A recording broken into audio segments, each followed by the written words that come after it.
Welcome back. As you can see, the picture we're doing today, and I'm hoping you'll actually get a picture out of this. This is going to be your first picture.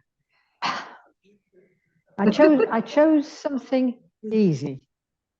Okay, right. Now then, this is a rock face in Australia, up near Darwin in the Catherine Gorge. And it was such lovely colours on it, and the little boat down below made it really interesting and exciting. I thought it would make a good picture. Right, now what we're going to do is to lay down the colours to make the cliff. And we're not looking at the deep shadows or even the little shadows. We're looking just at the colour of the cliff. So I'm ignoring all the dark lines. I'm just looking at the color of the stone and how it varies and how it works. What I tend to do is enhance the color that I see. I can see blues and pinks in this. So I'm going to use Prussian blue because it looks to be a greeny sort of blue to me. And I'm going to use permanent rose or alizarin crimson as my pink, right? When we get to the bitter end and we're starting to put the water in, I might introduce some lemon yellow. But that's a long way off. We might not get that far this week. Right, now then, you'll see that the rock face as a series of light colors goes 2/3 of the way down the picture, right? So I'm going to start by wetting that with clean water. Now, I'm not soaking it. I'm just making it a little bit damp so the paint will run. Okay. If you make it too wet, it will never dry in time to do the next piece. And then you'll be thinking, panic, I'm not going to get there in time, which is what I'll be doing. Yeah, that's life. Okay. So we start by mixing both the, let's ignore that for a moment. That's for next week. Right, we're going to start by mixing a nice big collection of the Prussian blue. No, if you wait until I've, I think the best way for this is for me to do it and then rest so that mine can dry while you're doing yours. Okay, so I've got some Prussian blue. Now remember, Prussian blue is a beast. And I want this to be quite a pale wash. So I'm adding water to make it paler. If I want, I can try it on there. That's fine. Remember, watercolor dries lighter than the color that you put on. So when that dries, it'll be quite a pale color. And then I'm going to mix with my pink. I'm going to mix, oops, Emma, can you see down there? I'm going to mix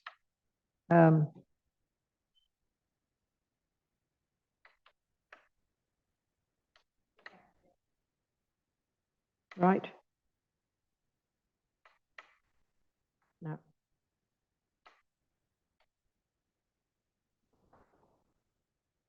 So I'm going to take a little bit of water and add it to that. And I'm going to try it on my piece of paper. That's much too strong. Let's pick up another bit of water and mix it in.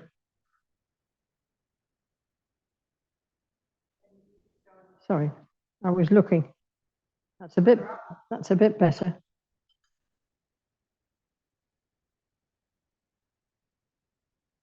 Yes, I think that would be better. Right. So I've got my two mixes, and already I've got 2 dirty pots of water. Oh well, that's life. Okay, so I take a clean brush, not the one I'm going to paint with. I usually use a flat for this, but it's not vital. What you're trying to do is to damp it. And I'm going to damp 2/3 of the surface. So I'm not going to go right to the bottom because I don't want the paint to go that far. the lower part of the cliff and the water are different. What I'm trying to do is catch that cliff in the sunlight. So clean water, and as I say, don't soak it, just take it across to about 2/3.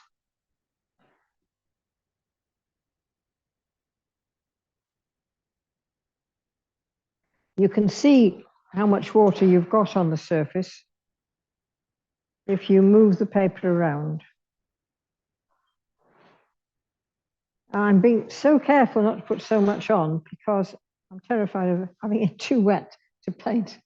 So I'll probably err on the wrong side. Now, if I go back to my paints that I've mixed, what I'm going to do is drop those colors in where I think they're going to be most useful. Now I mixed them to the right color, the right tone, and I've got water on, so I want this brush to be dry when I pick up the paint, not dry, damp, when I pick up the paint, so that I don't add water to what I'm doing. And if I look at it, I've got the water tilted. I can bring it down a bit here. And it's quite a lot down here. There's a bit of a dribble there. Very, very free.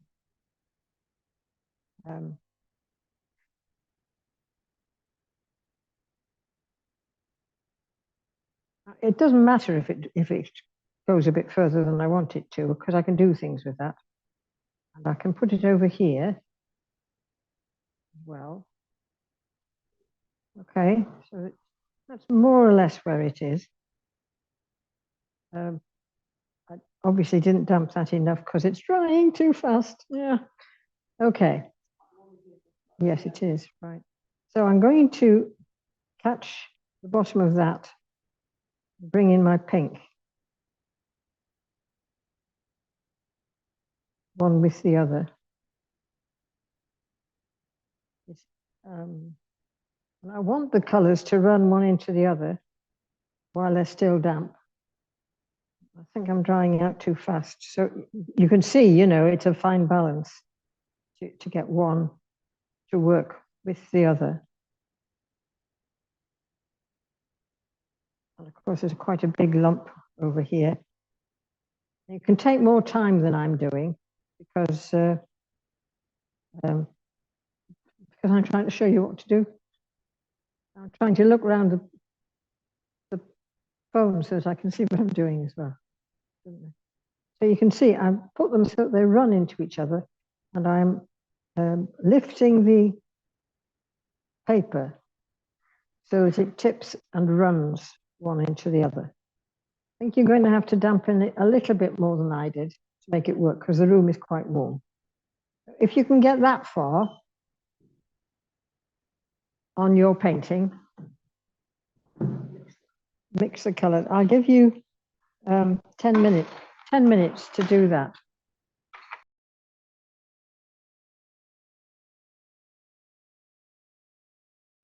If you do the next stage when it's damp, which I am about to do because I want to get on with the teaching, I think I ought to do a Blue Peter, don't you?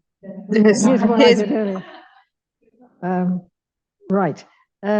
So the next stage is to look at your painting again. There are some places where the color of the rock is a little bit darker. I'm still not looking at the shadows. I'm just looking at the rock surface. Shadows can be put in much more easily after. Incidentally, we're working the other way around what we did when we did the castle. If you remember, we put the shadows in first and then painted the picture. In this case, it makes more sense because the impact of this picture is the color on the cliff. To do that color first and then dress the rocks on top of it afterwards. Okay, so I'm going to take a little of the Prussian blue on my brush, which is fairly dry, and just whisk it down in places where I feel that's brilliant. It's so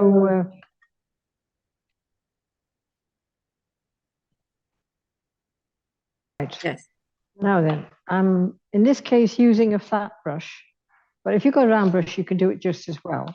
Thing is to make sure that there's no moisture in the brush. You've dried it off,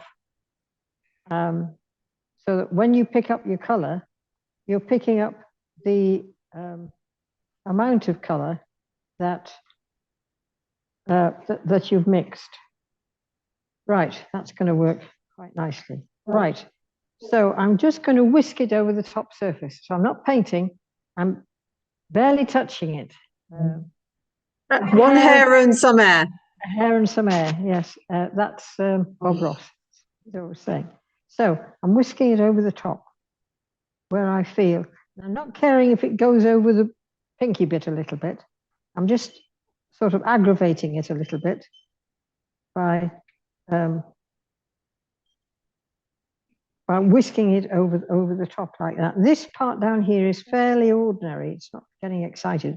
But this part here is quite exciting too. So if I just whisk a little bit of that over, and it comes down here a bit too, doesn't it? So I've got that.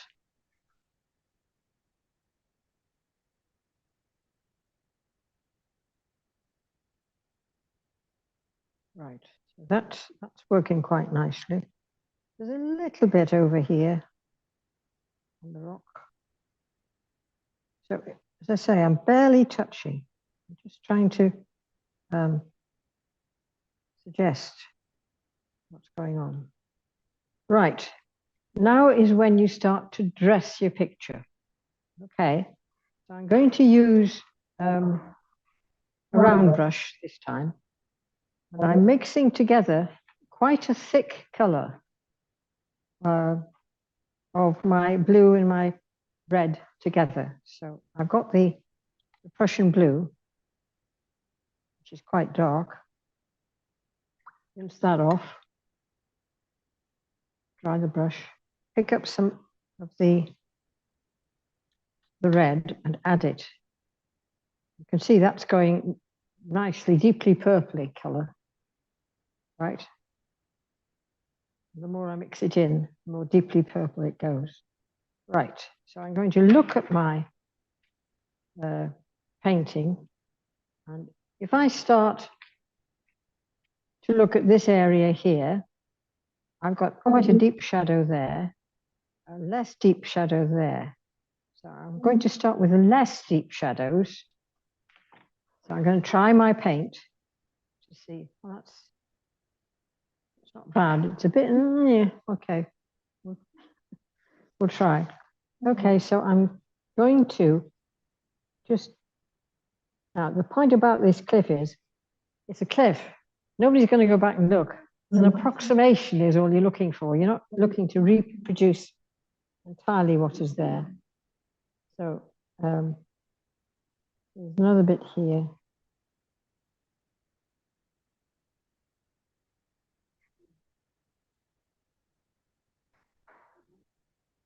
Now, because I don't want that bottom edge to be quite so strong, I'm going to, with a dry brush, wet it, take the water out, and just run it along the bottom there. So that what happens is the extra paint drops down into the watery bit that I've put. Very, very dry. I wet the brush, took the water out, and just ran it across the bottom while the paint was still wet. So you've got something, whoops, Emma, that's not going to show. You've got something that looks approximately like this here. See if you can get that far.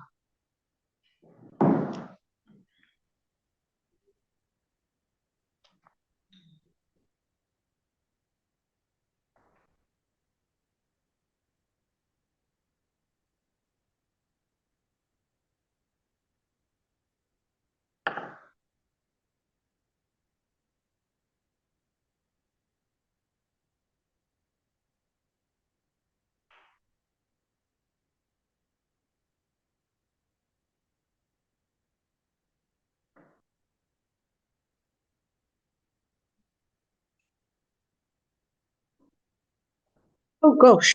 The meeting will end in 10 minutes, ma'am. Oh gosh. Right. Okay. We're going to have to finish this next week.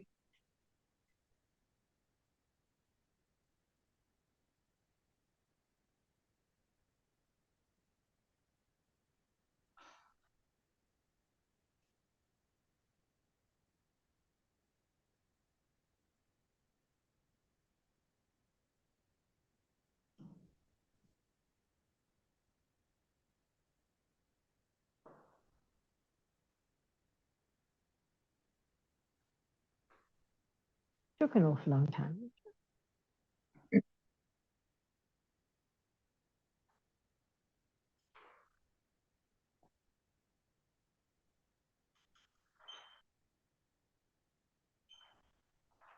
What you do with the rest of the rock is exactly the same thing.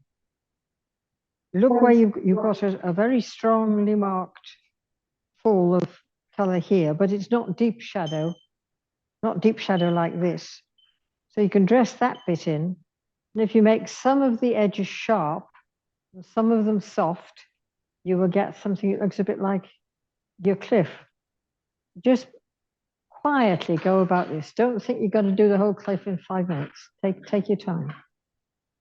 People in the room have got the rest of the lesson to do it in. People who are working at home have got as much time as they need.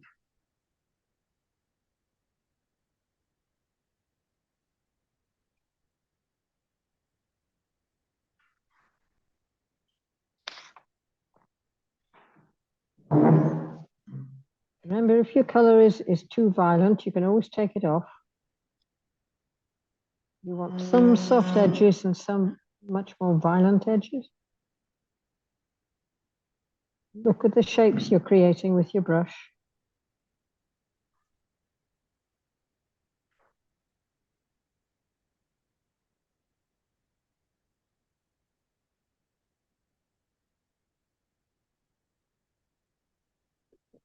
What you're doing is drawing the cracks and crevices of the rock with your paint over what you've already got there.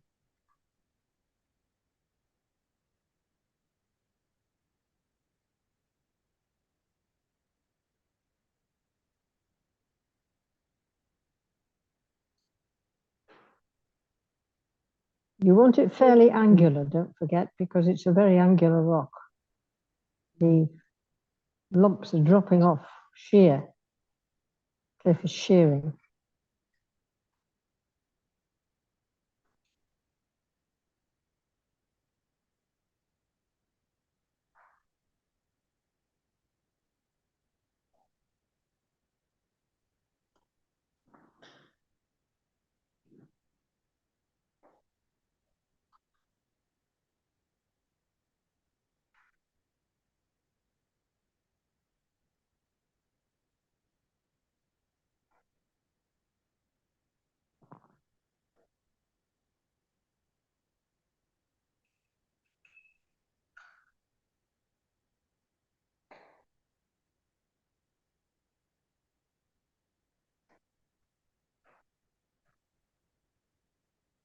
Don't forget to use your wet, dry brush to soften it. Sometimes you want a hard edge, sometimes you want something a bit softer. So you soften it by using a damp brush with clean water on it. You keep them sharp by working wet on top of dry paint.